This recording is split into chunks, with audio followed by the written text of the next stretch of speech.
Arratsaldeon. Arkeologi Museoak antolatu dituen 14. topaketa arkeologikoei agur esan behar diegu gaur.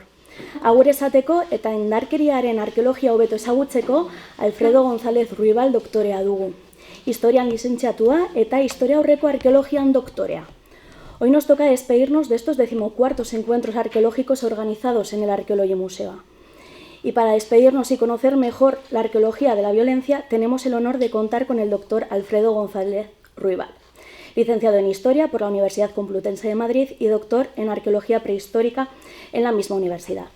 Desde el 2009 trabaja en el Instituto de Ciencias del Patrimonio del Consejo Superior de Investigaciones Científicas, el CSIC de Santiago de Compostela.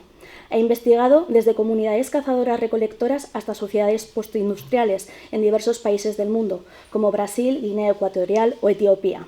En España destaca su coordinación del trabajo arqueológico sobre la Guerra Civil y los primeros años de la dictadura de Franco. 2009tik Santiagoko CSIC ikerketa zientifikoen Kontseilu Goreneko Institutuan lan egiten du.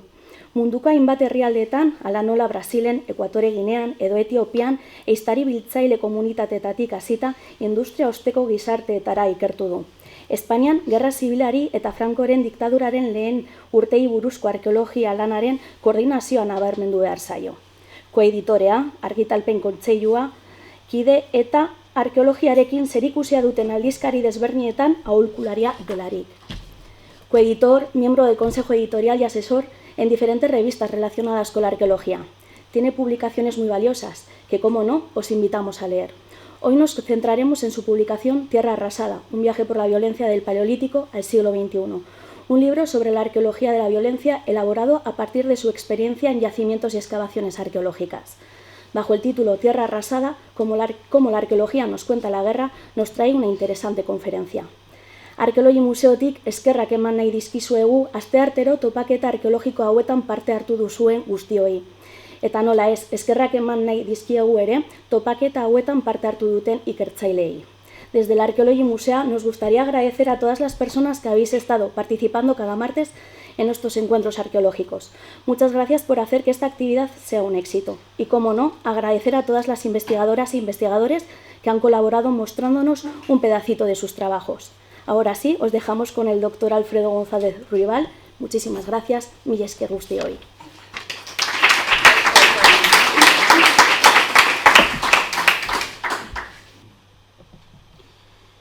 Muchas gracias a todos por venir y gracias también al Museo Arqueológico, al Museo de Arqueología, por invitarme a impartir esta conferencia.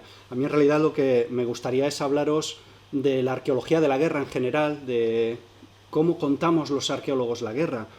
Y voy a tratar de hacerlo a través de distintos ejemplos y también a través de distintas preguntas, porque a partir de las preguntas que nos hacemos contamos la historia, contamos el pasado de una manera o de otra manera.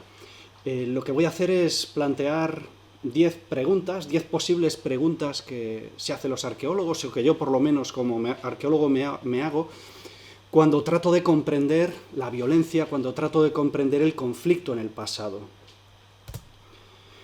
Y una pregunta, quizá la primera pregunta que nos podemos hacer es ¿cómo fueron las primeras formas de violencia? Dando por hecho que las formas de violencia que tenemos en la actualidad, de violencia colectiva, siempre de conflicto, no son necesariamente las mismas que en el pasado, que la guerra, tal y como la entendemos ahora, no es necesariamente una cosa que ha existido siempre. Las muestras más antiguas de violencia que tenemos no son exactamente de conflicto, no implican violencia entre grupos, sino lo que normalmente se conoce como violencia interpersonal. Es el caso del que hasta ahora es el resto más antiguo que tenemos de violencia documentado arqueológicamente, este cráneo de hace unos 780.000 años de Atapuerca, en la que este homínido sufrió una agresión que le dejó esas marcas que veis en la bóveda craneal, en el hueso frontal, 2 impactos producidos por un objeto contundente que le causaron la muerte. Aquí todavía no estamos hablando realmente de un conflicto, seguramente estamos hablando de homínidos antes de que sean seres humanos anatómicamente modernos, y eso implica pues unas habilidades cognitivas, unos comportamientos en general muy distintos a los de los seres humanos. Y de hecho, si queremos empezar a hablar de conflicto, propiamente dicho, seguramente tengamos que empezar a hablar de seres humanos modernos, ¿no? Que aparecen pues, hace unos 200.000 años y que se caracterizan por unas habilidades cognitivas que no tenían los homínidos anteriores. Y estas habilidades cognitivas se pueden poner al servicio, entre otras cosas, de nuevas relaciones sociales más complejas, al servicio, por ejemplo, de la cooperación, de la solidaridad, de la ayuda mutua, pero se pueden poner al servicio de justo lo contrario, ¿no? Uno puede ponerse de acuerdo con otros miembros de la comunidad para organizar una racia, por ejemplo, ¿no? A la aldea vecina, al campamento vecino. También un desarrollo cognitivo superior, digamos, unas habilidades cognitivas más complejas, vienen de la mano del desarrollo de las identidades grupales, ¿no? A partir de estos momentos, en el caso de Europa, por ejemplo, es muy evidente, a partir del Paleolítico Superior, se empiezan a desarrollar algo parecido a lo que podríamos llamar identidades étnicas, y es más fácil que entre estas comunidades que tienen un sentido de la identidad grupal más desarrollado también se puedan desarrollar conflictos. ¿Y cómo es la violencia? ¿Cómo son los conflictos en estas primeras sociedades? Pues una de las formas que adopta el conflicto en las comunidades humanas, en las sociedades de cazadores-recolectores, de agricultores de roza y quema, las sociedades tribales, son las racias. Las racias básicamente consisten en un asalto a un grupo vecino, un asalto que puede ser una aldea, un campamento de cazadores-recolectores, puede ser una emboscada, y normalmente este tipo de racias implican un número pequeño de bajas, ¿no? No suelen causar muchos muertos, no suelen causar muchos heridos, y de hecho muchos de estas racias, muchos de estos combates cesan en cuanto una persona ha muerto o una persona ha sido herida de gravedad, ¿no? Si podemos comparar con lo que conocemos en contextos de conflictos en sociedades tribales actuales o históricas, ¿no? Recientes de los últimos 200 años. Una de las primeras evidencias arqueológicas que tenemos de estas probablemente racias es la de Jebel Sahaba, en el norte de Sudán. Es un yacimiento de hace unos 13.000 años, en los que en los años 60 se descubrió una necrópolis en los que había más de 20 individuos enterrados que tenían huellas de muerte violenta. Y esos individuos incluían también personas que llamaríamos no combatientes, como mujeres, personas de edad y niños. Durante mucho tiempo se consideró que esta fue la primera masacre de la historia de la humanidad, ¿no? Lo que podríamos llamar una racia de exterminio, un grupo que no se contenta simplemente con asaltar otra aldea para saquearla o para matar a alguno de sus habitantes, ¿no? Muchas veces esto forma parte de ritos de iniciación, sino una racia de exterminio que busca aniquilar por completo una determinada comunidad. Un análisis más reciente descubrió que realmente esto no era así, que lo que teníamos era una serie de muertes violentas a lo largo del tiempo. Y esto encaja muy bien en las vendetas que conocemos, los ciclos de vendetta que conocemos en muchas sociedades tribales, incluido casualmente en el propio Sudán, en Sudán del Sur, hasta hace poco tiempo y de hecho en cierta manera hasta la actualidad. En estas racias, lo que os comentaba antes, normalmente no muere mucha gente, ¿no?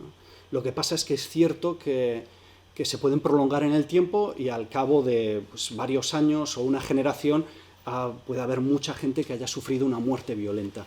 En este caso, además, os comentaba que había no solo hombres, digamos, en edad de combatir, sino también había individuos que no asociamos con combatientes.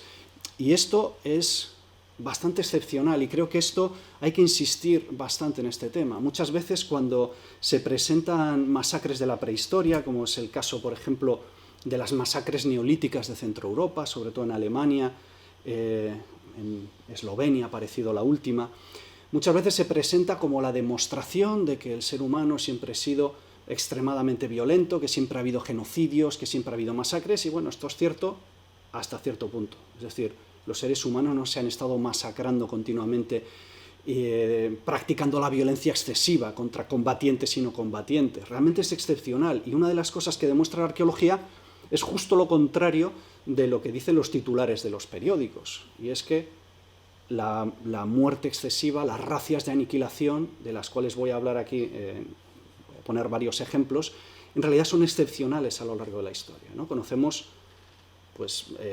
varias docenas o varios cientos, o unos pocos cientos, pero estamos hablando de toda la historia de la humanidad en todo el planeta, ¿no? Entonces realmente hay que entenderlas como lo que son, un fenómeno relativamente excepcional. La cultura material que se emplea en estas primeras formas de violencia, en estas primeras formas de conflicto, se va desarrollando a lo largo del Paleolítico Superior. Aparecen, por ejemplo, los arcos y las flechas, como mínimo hace 10.000 años, lo que implica que pues los seres humanos pueden ser más efectivos, más letales, matando e hiriendo al enemigo. Pero hay una cosa que es muy significativa, y es que, por lo menos hasta el final del Neolítico, no existen, o son prácticamente inexistentes, las armas que solo sirven para matar a otros seres humanos. Y esto es muy importante, si lo pensamos desde un punto de vista social. Y quiere decir que realmente no existe, o es una de las pruebas que demuestran que en esta época todavía no existía la guerra. Porque uno de los criterios que nos permiten identificar la aparición de la guerra, tal y como la entendemos en la actualidad, sería la aparición de las armas de combate, es decir, de herramientas que sirven para matar a otros seres humanos, que están pensadas exclusivamente para matar o herir al prójimo, no a los animales, ¿no? Y es significativo, en el caso de Europa se ve muy bien, que aparecen toda una serie de fenómenos a partir de finales del cuarto milenio, inicios del tercer milenio, que nos indican que ha cambiado la forma en que la gente practica la violencia, en que se desarrollan los conflictos, y junto a esas otras formas que existían antes, como podían ser las racias, los combates ritualizados, como podían ser las emboscadas, etc., empiezan a aparecer ahora unas formas de violencia que realmente encajan muy bien en el modelo de guerra. ¿Y cómo podemos definir la guerra? Pues la guerra es una forma de violencia o de conflicto coalicional, es decir, que implica a dos grupos humanos, en los cuales se utilizan armas específicas, armas de combate. Quienes las están utilizando son guerreros, es decir, personas para los cuales la guerra, la práctica de la violencia, es una parte consustancial de su identidad. Es decir, ellos se identifican como guerreros, se entrenan como guerreros, socialmente se presentan al mundo como guerreros. Estas formas de conflicto, además, que llamamos guerra, implican una serie de normas, de pautas, de patrones, de rituales, están muy estandarizadas, cosa que no sucede necesariamente en otras formas de violencia. Y finalmente implican también las guerras una forma de práctica de la violencia a una escala mucho más grande, ¿no? Es decir, frente a las racias que normalmente involucraban unos pocos individuos y que normalmente, salvo casos excepcionales, como os decía, suponen la muerte de pues, un puñado de personas, ¿no? En el peor de los casos, en esta época, a partir de finales del cuarto milenio, inicios del tercero, ya tenemos batallas, es decir, enfrentamientos que involucran a veces a cientos, a veces a miles de guerreros, de hombres generalmente en armas. Arqueológicamente se ve la aparición de la guerra en el caso de Europa, por un lado, porque tenemos, lo que os decía, aparecen por primera vez las armas que sin ningún género de dudas se han creado exclusivamente para el combate, para luchar contra otras personas, ¿no? Contra otros seres humanos. Aparecen por primera vez también representaciones de guerreros individualizados, no representaciones de combates que solo tenemos en el arte levantino ya en época neolítica, sino representaciones de guerreros que se presentan con su panoplia, que demuestran que el ejercer la guerra, lo que os decía antes, ejercer la violencia, es parte de su identidad. De hecho, es la parte más importante de su identidad. Y es más, esa parte importante de su identidad social, pero también individual, porque ellos se ven a sí mismos como guerreros, es también una parte importante de su identidad política, porque ahora es cuando vemos el surgimiento de los jefes guerreros. Y esto no sucede solo en Europa.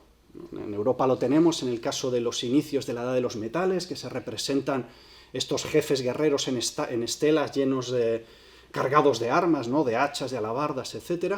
Pero sucede también en los primeros estados, en los estados arcaicos, en Mesopotamia, en Egipto, en China, en fechas, por cierto, bastante parecidas a las de Europa, ¿no? Estamos hablando, pues, el tercer milenio, fines del cuarto milenio. Y, bueno, si os paráis a pensar, las representaciones que tenemos, por ejemplo, de los primeros faraones, los representan pues, prácticamente siempre como jefes guerreros, ¿no? Es decir, no son muy diferentes de estos jefes de la edad del cobre que tenemos en el caso de Europa. Os hablaba también de los rituales de guerra, es decir, todas esas ceremonias que están relacionadas con el ejercicio de la violencia. Y esto se ve muy bien arqueológicamente. Una ceremonia de guerra en la actualidad sería, por ejemplo, un desfile militar, ¿no? O sería pues una celebración de una victoria, ¿no? Lo que se hace, por ejemplo, todavía en la actualidad en los países que ganaron la Segunda Guerra Mundial, pues se conmemora el final de la Segunda Guerra Mundial, pues en el caso de Rusia, por ejemplo, se desfilan tanques y soldados, etc., ¿no? Pues bien, este tipo de rituales empiezan a aparecer ya a finales del Neolítico y a principios del Calcolítico, hace unos 5.000 años. Y, como os decía, tenemos pruebas arqueológicas de esto.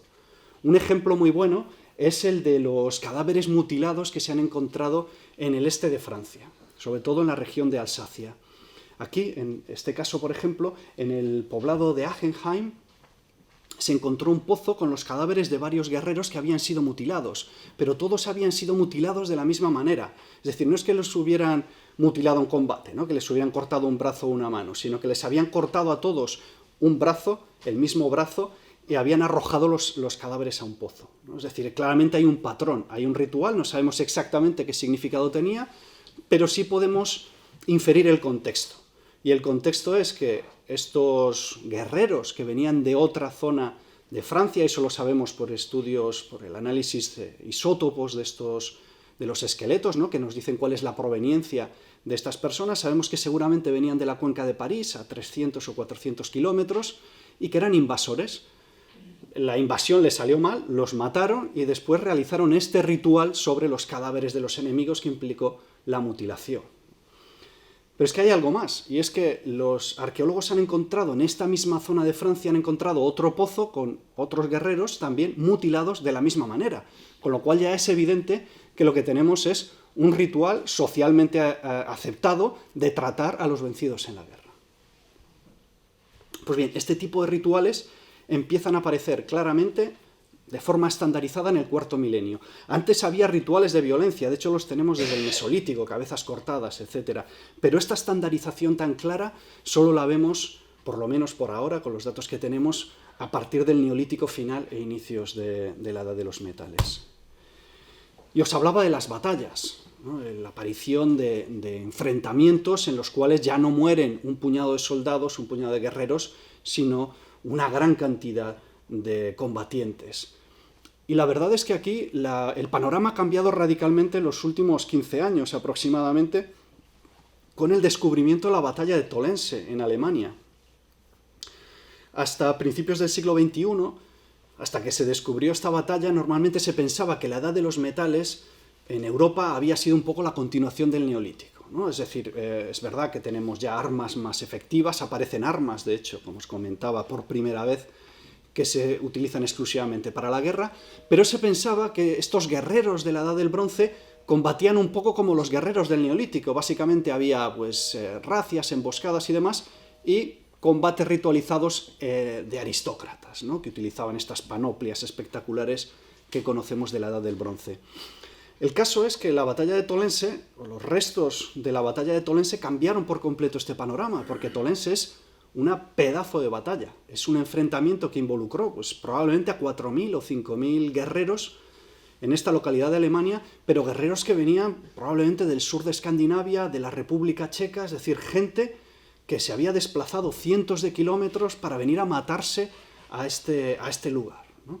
Fue una batalla que probablemente se prolongó en el tiempo y que causó la muerte a cientos, si no miles, de soldados, ¿no? Y hay que tener en cuenta que estamos hablando de unos contingentes demográficos en esta época muy reducidos, con lo cual que murieran 1.000 o 1.500 personas en esta época es como que mueran pues, 50 o 60 o 70.000 personas ahora en una batalla, ¿no? Es una cosa inimaginable, ¿no? Estamos hablando de cifras en términos relativos como los de la Primera Guerra Mundial. Con lo cual ya podemos decir que esta batalla de la Edad del Bronce, hacia el 1500 a.C., es una batalla perfectamente comparable a las que conocemos de época romana o de la Edad Media. Siguiente pregunta. ¿Nos hemos vuelto más pacíficos o más violentos a lo largo de la historia? Y esta es una pregunta que no nos hemos hecho solo los arqueólogos, sino, de hecho, yo diría que se la han hecho antes pues, los psicólogos, los filósofos, los historiadores. Y aquí las posiciones son bastante irreconciliables. Hay gente que considera que nos hemos ido pacificando, como Steven Pinker, y gente que considera lo contrario, ¿no? Si piensas, por ejemplo, en la Primera y la Segunda Guerra Mundial, pues defender que nos hemos vuelto más pacíficos parece bastante insostenible, ¿no? Frente a estas dos teorías, yo creo que la realidad es bastante más compleja y más interesante. Y es que lo que se ve en perspectiva de larga duración y a partir de los restos arqueológicos es que las distintas sociedades humanas en distintos lugares del mundo han vivido ciclos de intensificación de la violencia, periodos en los cuales la violencia se ha vuelto excesiva, se ha desbordado, y otros periodos en los cuales esa violencia se ha restringido, se han impuesto normas. Esto no quiere decir que las sociedades hayan conseguido acabar con la violencia, ¿no?, por completo. Digamos, en determinadas zonas, contextualmente, durante breves periodos de tiempo sí, pero en general podemos decir que lo que se ha conseguido es reducir lo peor de la violencia. Y esto es un fenómeno transcultural, sucede en las sociedades más distintas. Lo tenemos en el caso de Europa, por ejemplo, ¿no? Fijémonos en el caso de Alemania, de Centro Europa, que es un sitio donde se han matado mucho y de forma muy violenta, y donde además tenemos un registro arqueológico estupendo, porque se ha excavado muchísimo en Alemania, ¿no? Es un país, pues, por un lado, muy rico, que puede hacer muchas excavaciones arqueológicas, y por otro lado, hay mucha población, está todo lleno de carreteras y trenes, y entonces se han excavado muchos sitios que han aparecido de manera fortuita cuando se hacen obras públicas. Con lo cual es un buen sitio para poder pues aplicar esta mirada de larga duración, ¿no? Y ver qué ha pasado en Alemania en los últimos 7.000, 8.000 años. Y lo que vemos es que en Alemania hay muchas fosas comunes, pero esas fosas comunes no están repartidas a lo largo del tiempo de forma homogénea, ¿no? Tenemos una gran cantidad de fosas comunes en el Neolítico, hace el 5000 antes de Cristo, las fosas de la cultura de la cerámica de bandas, es de estas que os hablaba antes, ¿no?, que han aparecido en Alemania, en Eslovenia. En estas fosas que representan racias de exterminio, encontramos en algunos casos aldeas enteras que han sido aniquiladas, ¿no? Se ha matado pues prácticamente a todo el mundo, ¿no?, incluidos niños, incluidos ancianos, no se ha respetado a nadie, ¿no? Esta es la primera de las fosas que se encontraron, la de Talheim. Si la violencia hubiera sido así de excesiva siempre a lo largo de la historia, tendríamos que encontrarnos el mismo número de fosas para el Neolítico final. Esto es 5000, ¿no? Es el final del inicio del Neolítico. Sin embargo, después del 4800 hay casos de violencia documentados, pero no hay nada que se parezca a eso. Esto lo que nos demuestra es que en Alemania hace 7000 años hubo algo parecido a una guerra mundial. Hubo una guerra que se desbordó. Hubo un momento en el cual la gente empezó a masacrarse en un periodo breve de tiempo, porque están todas datadas en 3, 4 o 5 generaciones, ¿no?, entre fines del sexto milenio y principios del quinto. Y después de esa explosión de violencia inaudita, paz o violencia controlada.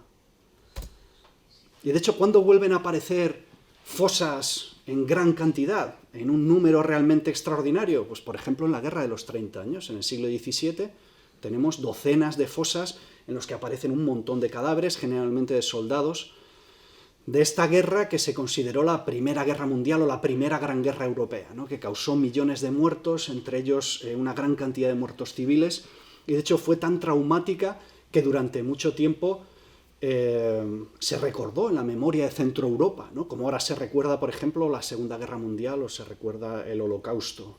Y precisamente esta cuestión de la memoria es muy importante, porque normalmente la memoria de un periodo de atrocidades, de un periodo de violencia excesiva, ayuda a que no vuelva esa violencia excesiva. Por eso, en parte, después de la Guerra de los 30 años, desde mediados del siglo XVII, no tenemos otro escenario de violencia tan desatada hasta las guerras napoleónicas. Y de hecho, incluso se podría decir que ni las guerras napoleónicas fueron lo que la Guerra de los 30 años, ¿no? En la Guerra de los 30 años se cometieron todo tipo de excesos, de asesinatos, saqueos, etc., ¿no? Las guerras napoleónicas en España fueron un poco así, pero en otras zonas, digamos, fueron más la prolongación de las guerras del siglo XVIII, ¿no? Es decir, mantuvieron dentro de determinadas normas del combate. Y finalmente, para encontrarnos otro contexto así, tenemos que llegar a la Segunda Guerra Mundial, donde vuelven a proliferar las fosas, ¿no? Entonces, lo que sucede en Alemania, desde el 7000 o desde el 5000 a.C. hasta la Segunda Guerra Mundial, es un poco lo que hemos documentado en otros sitios. Por ejemplo, en Norteamérica se ve también que hay ciclos de violencia tremenda, pues a inicios del segundo milenio después de Cristo, el equivalente a nuestra época medieval. Después llega un periodo de control de la violencia y después se vuelve a desatar debido a la intervención de los europeos, especialmente a partir del siglo XVIII. Esto lo que quiere decir es que la arqueología lo que nos permite es ofrecer una narración bastante más matizada de la evolución de las sociedades humanas que esas historias que tratan de contarlo todo, ¿no? De explicarlo todo, como si no hubiera realmente la diversidad que realmente existe en las sociedades humanas. Una pregunta que quizá no se hace mucha gente, pero yo sí me hago, es ¿por qué son tan bonitas las armas, ¿no? Porque lo cierto es que desde que aparecen las armas de combate, las armas de guerra como tales, hace 5.000, 6.000 años, las armas son bonitas. Claramente hay una inversión estética, ¿no? Es evidente, por ejemplo, en las armaduras de los samuráis. Y hay muchas razones para ello. Una de las razones, evidentemente, en el caso de las armas de los samuráis, es para amedrentar al enemigo, ¿no? Es un poco parecido al plumaje de los pájaros, ¿no? de los pájaros macho, ¿no? Que tiene esa función de pues, impactar a tus rivales. Pero yo creo que hay algo más, y creo que ese algo más tiene que ver con lo que significa la guerra. La guerra significa, evidentemente, matar a otros seres humanos, y matar seres humanos es una transgresión en todas las culturas, incluso cuando se justifica, ¿no? No hay más que pensar, por ejemplo, en el Decálogo, ¿no? No matarás. Pese a que en la Biblia están matándose continuamente, ¿no? Pero bueno, los 10 mandamientos dicen que no mates. Entonces, ¿cómo hacemos para reconciliar esa ética que te dice que no mates con la realidad de que, bueno, pues no queda más remedio que matar, ¿no? Todas las sociedades humanas, prácticamente todas, admiten que matar es necesario, al mismo tiempo que lo consideran una de las cosas más execrables que puedes hacer. Y una de las formas en que se reconcilia esto es a través de la sublimación de la guerra. Y se sublima de forma ideológica, a través de grandes ideales que nos dicen que, bueno, matar a fulanito o a zutanito está bien, ¿no? Porque es por un bien mayor, porque Dios lo quiere, o porque lo quiere la patria, o por lo que sea, ¿no? Pero también hay una sublimación que es estética, y es que la guerra es algo honroso, la guerra es bella, la guerra es hermosa. Y esta idea de que la guerra es hermosa se manifiesta, por ejemplo, en los poemas homéricos, ¿no? Cuando uno lee la Ilíada, eso es una gran sublimación de la violencia, a través de un poema, ¿no? Pero uno puede sublimar la violencia, la puede hacer bonita también, a través de la cultura material, a través de los objetos. Y yo creo que eso es importante desde un punto de vista psicológico. Los guerreros necesitan utilizar esas armas bellas para poder hacer la guerra, para poder sentirse bien consigo mismos, para poder desear la guerra. Y hacer que la gente desee la guerra es fundamental para que pueda haber guerra, ¿no? Para convencer a la gente de que está bien ir a matar al vecino. Y esa belleza de la guerra, esa sublimación estética de la guerra, se ve en los objetos que se utilizan para matar, pero también en cómo la guerra se acaba convirtiendo en toda una experiencia estética en sí misma, una experiencia sensorial. Y esa experiencia sensorial se logra a través de la música también. A partir de la Edad del Bronce, en el caso de Europa, empezamos a ver pues, las trompetas o los instrumentos de música de bronce que se llevan al combate, empezamos a ver liras. Todo esto tiene que ver con esa experiencia sublimada de la guerra, la experiencia sublimada del combate, pero también el ruido que hacen las armas, que eso aparece en muchos poemas épicos, ¿no? El golpear el escudo con la lanza o con la espada. Y esa sublimación continúa hasta la actualidad. Es hacer bello la guerra, es estetizar la guerra, entre otras cosas, pues a través de los uniformes, ¿no? Los uniformes de gala son una gran sublimación de la violencia, nos hace olvidar lo que es la violencia, lo que es realmente la guerra, ¿no? Pero también a través de las armas, y esto es importante tenerlo en cuenta, porque muchas veces cuando pensamos en las armas contemporáneas, pensamos que se rigen exclusivamente por un criterio de eficiencia, ¿no? Por un criterio de eficacia, y eso no es del todo correcto. ¿no? Realmente, incluso en las armas más sofisticadas y más modernas, hay un elemento estético también y que tiene mucho que ver con la sensibilidad estética de un periodo. Un ejemplo muy bueno, por ejemplo, es el camuflaje, los vestidos, los trajes de camuflaje de los ejércitos actuales. En la actualidad los uniformes de camuflaje se diseñan por ordenador y están pixelados, ¿no? Evidentemente la explicación es que es mejor, es más efectivo, se camufla mejor, pero hombre, sería extraño que eso no tenga nada que ver con un mundo donde los píxeles forman parte de nuestro universo estético y sensorial, ¿no?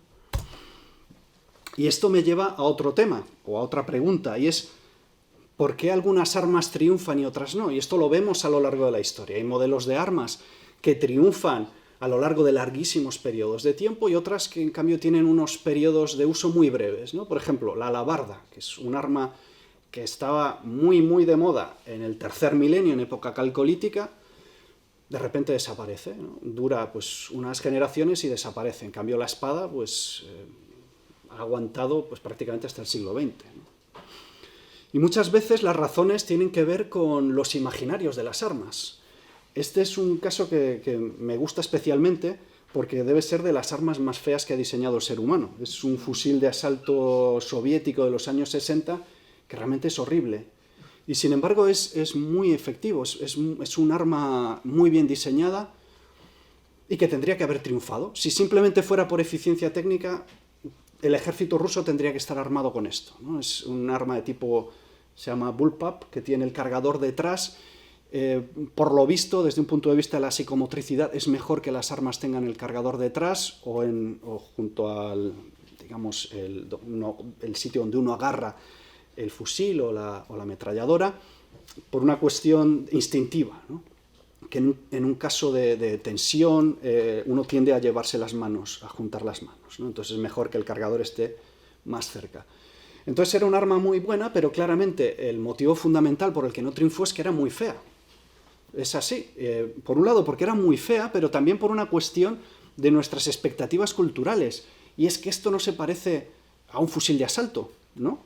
Entonces los diseñadores que diseñan fusiles tienen que diseñar fusiles que se parezcan a nuestra imagen de un fusil de asalto, aunque sean peores, aunque sean menos precisos, aunque sean menos adecuados a nuestra psicomotricidad, etc. El caso del Kalashnikov también es muy interesante desde un punto de vista cultural, porque bueno, es el arma que más ha triunfado pues, de los últimos 100 años, ¿no? No sé cuántos, 50 o 60 millones se han debido fabricar ya. Y más allá de que sea un arma barata, que sea resistente, etcétera, todo lo que se ha dicho, tiene que haber algo más, ¿no? Para este triunfo tan espectacular, especialmente en el sur global. Hubo un antropólogo que hizo un estudio sobre los Kalashnikovs entre los milicianos de Hamás. Y una de las cosas que descubrió es que, aunque Hamás tiene armas, pues que bueno, el Líbano es un poco un supermercado de armas, y Hamás tiene pues, fusiles de asalto de todo tipo, los milicianos preferían el Kalashnikov. Y una de las razones que él pudo observar, conviviendo con la gente de Hamás, es la manera en que se adaptaba a su cuerpo. Y lo cierto es que el Kalashnikov, frente a otros fusiles de asalto, es mucho más ergonómico y orgánico. Y esto es algo que se ve muy bien cuando uno se fija en el uso de los Kalashnikov en sociedades tradicionales, como por ejemplo los suri del sur de Etiopía, ¿no?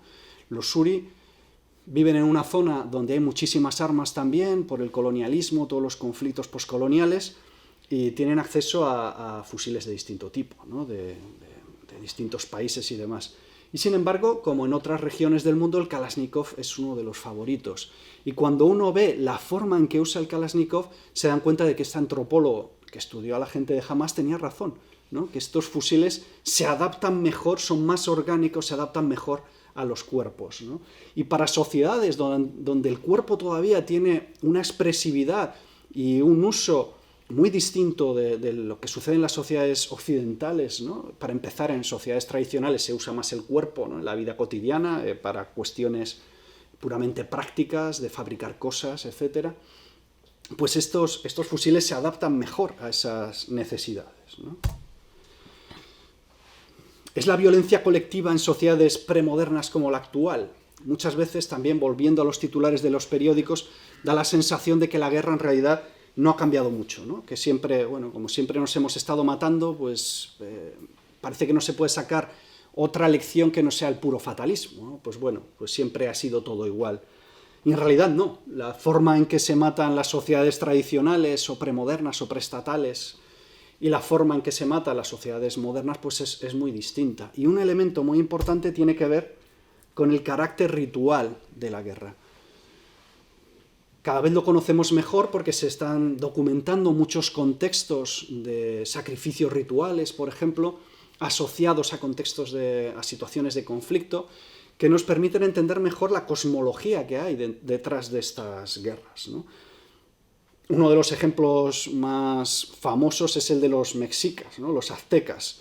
Todo el mundo sabe que los aztecas pues, le arrancaban el corazón a sus prisioneros, después los sacerdotes se comían los cadáveres, o sea, es todo muy morboso y escabroso, y por eso se ha hecho famoso. El caso es que, precisamente por todo el morbo que hay detrás de esto, no estaba muy claro hasta qué punto estamos hablando de algo que sucedía de verdad o era simplemente toda una gran exageración, pues, digamos, fomentada por los españoles para justificar la conquista.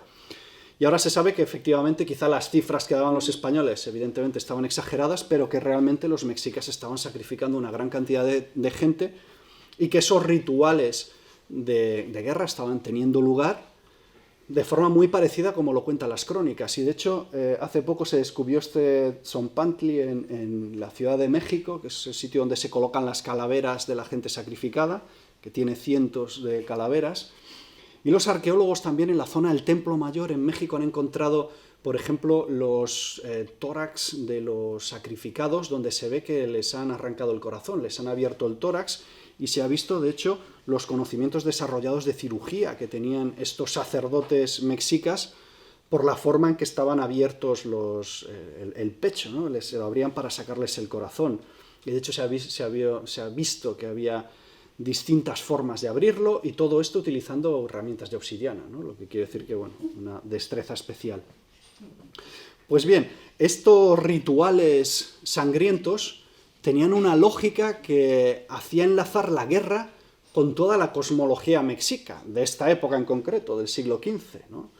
Es decir, era algo bastante más complejo que simplemente hacer un rito sanguinario, masacrar a esta pobre gente, ¿no? Y tirarlos por las escaleras del templo. Y esto estaba relacionado con ideas que tenían que ver con el mantenimiento del orden del cosmos, ¿no? Y esto es muy habitual en todas estas sociedades, digamos, premodernas, ¿no? De distintas partes del mundo. Lo encontramos en Egipto, lo encontramos en China, lo encontramos en las sociedades, por ejemplo, del sudoeste de Estados Unidos, hacia el año 1000 después de Cristo, sacrificios humanos que a veces implican canibalismo, otras veces no. Y en todo caso lo que es importante es esta vinculación de los rituales de guerra con los rituales en general de mantenimiento del orden del cosmos, que eso es algo que cambia radicalmente con la modernidad, ¿no? Ahora cuando hacemos una guerra, pues lo podemos hacer por motivos ideológicos, para luchar contra el fascismo o contra el comunismo, o para hacernos con reservas petrolíferas, pero ya no lo hacemos con esa idea de para mantener el orden divino del cosmos, ¿no? El orden espiritual del mundo. Otra cuestión es si siempre se ha aplicado la tecnología punta al ejercicio de la violencia. Esto desde un punto de vista arqueológico lo tendríamos que ver bien, porque los arqueólogos lo que hacemos es estudiar la cultura material, que es tecnología. Entonces, si arqueológicamente desde hace miles de años vemos que en todas las culturas, cada vez que se inventa algo, se aplica inmediatamente en masacrar a otros seres humanos, entonces está claro, ¿no? Es un hecho transcultural, sucede en todas las sociedades que conocemos. Pero la realidad es que no. La realidad es que la aplicación de las tecnologías punta al ejercicio de la violencia es excepcional. Y de hecho sucede fundamentalmente en Europa. En el caso de Europa sí, desde que aparece el calcolítico, innovación que aparece en el mundo, innovación que se aplica al terreno militar. Si miramos a otros contextos, la situación es muy diferente, ¿no? Por ejemplo, el caso de China. A finales de la Edad del Bronce, la cultura china, la dinastía Shang, la primera dinastía histórica, estamos hablando del primer gran reino de China, la gente se estaba matando con armas todavía de piedra. ¿Quiere decir eso que es que a lo mejor no estaban muy desarrollados tecnológicamente? Pues en realidad no. Al contrario, la tecnología metalúrgica de la edad del bronce en China es espectacular. Tenía un grado de refinamiento incomparable, ¿no? De hecho muy superior a la de cualquier otra cultura de la edad del bronce de la época. Sin embargo, ellos estaban aplicando estos desarrollos tecnológicos no al ejercicio de la guerra, sino a la religión. Y cuando aparece por primera vez el hierro forjado, el hierro fundido, que en China es en el siglo IV a.C., es uno de los primeros sitios donde se descubre la fundición del hierro, nuevamente no se utiliza para las armas, o no inmediatamente, o no es el uso más generalizado, ¿no? Se utiliza, por ejemplo, para las herramientas agrícolas. Y lo mismo sucede en África subsahariana. En África subsahariana tenemos una metalurgia del hierro muy antigua y además de una extraordinaria calidad. De hecho, los metalurgos africanos subsaharianos estaban fabricando acero antes que en Europa. Y sin embargo, su prioridad no es aplicarlo a las armas, su prioridad es aplicarlo a la agricultura. Entonces lo que tenemos es fundamentalmente hachas y azadas hechas de hierro, un hierro de una calidad extraordinaria. ¿Quiere decir eso que los europeos somos unos psicópatas? No. Lo que tenemos que tratar es de entender por qué en Europa sucede esto y no sucede en China o no sucede en el caso de África. En el caso de África estamos hablando de una población, una demografía muy baja y un continente muy extenso, donde los conflictos son muy poco habituales, la competición entre distintos grupos es relativamente baja y poco habitual hasta momentos relativamente tardíos, ¿no? Por lo menos en la zona al sur del Sahel. El Sahel es otra cuestión, ¿no? Pero la zona del África Central, por ejemplo, la zona del este de África, cuando había un conflicto, básicamente la gente se movía, se iba a otro lado. Eso es algo que en Europa no puede pasar. En Europa hay una gran cantidad de población desde momentos muy antiguos y hay una gran fragmentación política. Tenemos muchos jefes a partir del tercer milenio y en una situación de fragmentación política y de crecimiento demográfico es más fácil que haya conflictos y es más fácil que las sociedades estén buscando un invento, algo que permita dar la superioridad sobre el enemigo. Otra cuestión tiene que ver con la violencia de género. ¿Se mata igual a los hombres y a las mujeres? Muchas veces cuando hablamos de arqueología de la guerra pensamos que es una cuestión puramente masculina, ¿no? Pensamos guerra y pensamos soldados, guerreros, hombres matándose. Lo cierto es que las mujeres llevan siendo víctimas de la violencia, como vemos, desde Jebel Sahaba, desde hace 13.000 años, ¿no? Lo que pasa es que son las víctimas silenciosas, ¿no? Porque de lo que nos habla la Ilíada fundamentalmente es de esos guerreros heroicos que se matan entre ellos, y no nos habla, evidentemente, o hablan poco de las víctimas colaterales, entre comillas, de cualquier guerra, ¿no? En cambio, en la arqueología tenemos los restos de todas esas personas de las que a veces pues, ocupan un lugar secundario en las fuentes o simplemente no aparecen. Y una cosa que es muy interesante es ver los distintos patrones de muerte entre las mujeres y los hombres. Es significativo y es terrible al mismo tiempo. Y es que desde que tenemos suficiente evidencia de esta violencia interpersonal y colectiva, las mujeres tienen patrones de trauma muy distintos a de los hombres. Y en el caso de las mujeres, esos patrones de trauma muchas veces tienen que ver con el ensañamiento, lo cual es chocante, porque uno pensaría que el ensañamiento se da entre hombres que están combatiendo entre ellos. Y no, resulta que el ensañamiento se da contra las no combatientes. Y eso creo que tiene un cierto eco con la situación actual, ¿no? Con la violencia de género actual. Y tiene que ver mucho con determinadas identidades masculinas agresivas que en el caso de Europa se desarrollan a partir del tercer milenio antes de Cristo. Tenemos muchas mujeres con heridas múltiples en distintas partes del cuerpo, en muchos casos con violencia que es compatible con el ejercicio de violencia sexual, casos de mutilaciones, y lo interesante es que esto es coherente a lo largo del tiempo. En sociedades muy distintas, cuando encontramos contextos de violencia excesiva, son las mujeres las que sufren la violencia más abyecta, la violencia más excesiva. Y a veces esta violencia con género no la podemos identificar solo a partir de los huesos de las víctimas, sino también por la ausencia de las víctimas. Y un ejemplo bueno es el de Saint-Vivor, en el sur de Suecia. Este es un caso de una racia de exterminio que se excavó hace unos años. Se encontró una aldea completamente arrasada en un asalto, donde se había matado a la mayor parte de los habitantes y aparecieron muertos tirados por el suelo de las habitaciones y las calles del poblado. Pero una cosa que faltaba eran las mujeres jóvenes. Y la explicación, como muchas otras racias de este tipo, es que habían matado a todos los varones y se habían llevado a todas las mujeres, ¿no? Para casarse con ellas, evidentemente a la fuerza. ¿Qué nos puede contar la arqueología de conflictos contemporáneos que no sepamos ya? Porque lo cierto es que se hace arqueología, evidentemente, del Paleolítico o de la época de los romanos, pero también podemos hacer arqueología del siglo XX e incluso del siglo XXI, porque ya se está haciendo arqueología de los conflictos del siglo XXI.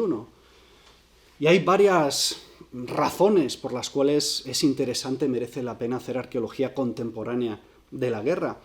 Una es recuperar historias olvidadas, otra, estudiar regiones olvidadas también, ¿no? Pensemos, la Segunda Guerra Mundial, todos lo identificamos fundamentalmente con Europa y el Pacífico, una serie de frentes, ¿no? El norte de África, la batalla de Stalingrado, la batalla de Berlín, pero probablemente muy poca gente sabe que la primera región liberada por los aliados, la primera gran victoria aliada, realmente fue en el Cuerno de África.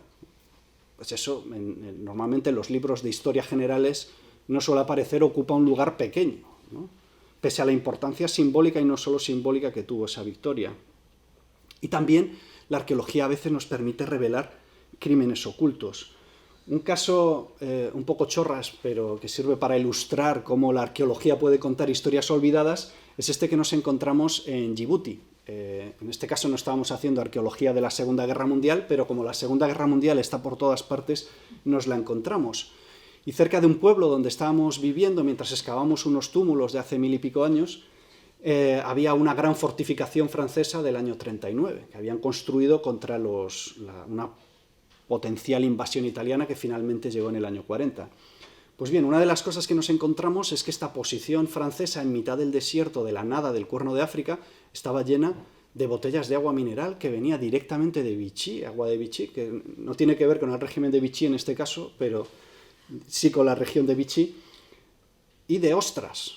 O sea, imaginaos, unos soldados franceses en mitad de África, en mitad del desierto, bebiendo agua mineral y comiendo ostras en mitad de la Segunda Guerra Mundial. Vale que no va a cambiar la historia de la Segunda Guerra Mundial, pero por lo menos es una historia que no conocíamos, ¿no? Nos cambia un poco la imagen que tenemos del conflicto. Pero a veces, como digo, también nos permite contar historias que han sido ocultadas, que han sido negadas. Y un ejemplo de ello es la masacre de la cueva de Sere, que mi equipo y yo tuvimos la oportunidad de estudiar hace unos años. Esta fue una masacre que cometió el ejército italiano en abril del año 39, cerca de la capital de Etiopía, de Addis Abeba, en el marco de una operación contrainsurgente. Lo que hicieron los etíopes, los italianos, fue acorralar a un grupo de guerrilleros con sus familias que se refugiaron en una cueva. Estamos hablando probablemente de unas 600 o 700 personas, lo pudimos calcular a través de los restos materiales que quedaron en la cueva donde se refugiaron. La cueva quedó intacta. Cuando los italianos las masacraron, nadie más volvió a entrar en esa cueva, hasta que entramos nosotros. Y estaba todo, estaban los cadáveres de la gente que mataron, a los que mataron dentro de la cueva, porque a la mayor parte los ejecutaron fuera. Y sabemos que los italianos utilizaron gas mostaza para masacrar a esta gente. Y esa gente estamos hablando de niños, de bebés, de ancianos, de mujeres. Y de hecho encontramos los cadáveres, los restos, los huesos de los bebés asesinados con el gas mostaza por los italianos. Los italianos ocultaron esta información y no salió a la luz hasta el año 2008 gracias a la investigación de un historiador italiano. Nosotros lo que hicimos fue completar el relato documentando esos restos materiales y, entre otras cosas, pudimos confirmar que se había utilizado gas mostaza porque encontramos el elemento de seguridad de una de las bombas de gas mostaza que lanzaron los italianos. Y otros ejemplos, el caso de los crímenes nazis durante la Segunda Guerra Mundial. Los nazis eran conscientes de que lo que estaban haciendo era una aberración, ¿no? Muchas veces se dice, bueno, es que hay que tener en cuenta la época. No, a ver, eso era una aberración en 1939, igual que en el 2023, y que lo era en el siglo XVII, ¿no? Hay cosas que son una aberración, digamos, transcultural, y esta es una de ellas, ¿no? El masacrar sistemáticamente poblaciones enteras, ¿no? Incluidos pues, niños, pues evidentemente es algo, desde luego en las sociedades europeas del siglo XIX y XX, tabú. Entonces, desde muy pronto los nazis se dedicaron a eliminar, a destruir todas las huellas de esos crímenes. Los campos de exterminio los demolieron, los arrasaron, plantaron árboles encima, y lo mismo hicieron con la mayor parte de las fosas comunes, con las víctimas de las personas a las que habían masacrado en el año 39. A partir del año 42 y hasta el año 45 se dedican a destruir todas las evidencias, todas las pruebas de sus crímenes. Pues bien, ahora hay un proyecto de David Kowialka, un colega de Polonia, que está estudiando estas fosas comunes. Y una de las cosas que encontramos en estas fosas no es solo los restos de las fosas, sino todo el modus operandi de ocultamiento y de destrucción de las fosas, ¿no? Como ellos trataron de aniquilar no solo a las personas y a la memoria de las personas, sino también las huellas de sus crímenes. Y a cabo ya puede terminarse la guerra. La guerra tiene un origen, ¿no? Os comentaba al principio que no siempre ha habido guerra, ha habido distintas formas de conflicto. En el caso de Europa, la guerra empezó hace unos 5.000 años, y dado que tuvo un origen, también puede tener un final. La cuestión es, ¿lo que venga después de la guerra va a ser mejor o va a ser peor? Si queréis saber más, este es el libro donde cuento algunas de estas historias. Gracias.